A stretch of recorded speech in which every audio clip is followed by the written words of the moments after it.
اویس قرنی رضی اللہ تعالیٰ عنہ مسجد نبوی شریف حاضر ہونے کے باوجود زیارت کیے بغیر لوٹ گئے، اسی طرح یہ عشاق بھی گویا جاتے ہیں اور پھر بغیر زیارت کے وطن پلٹ جاتے ہیں۔ محبوب کو بے دیکھے ہوئے لوٹ رہے ہیں،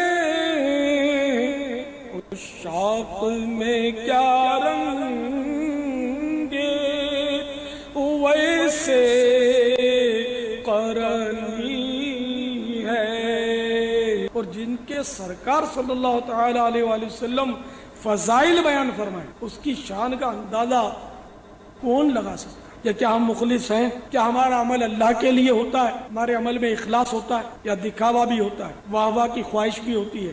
کہ دو بھوکے بھیڑیے بکریوں کے ریوڑ میں اتنی تباہی نہیں مچاتے جتنی تباہی حب جاہ اور حب مال ایک مومن کے دین میں مچاتے۔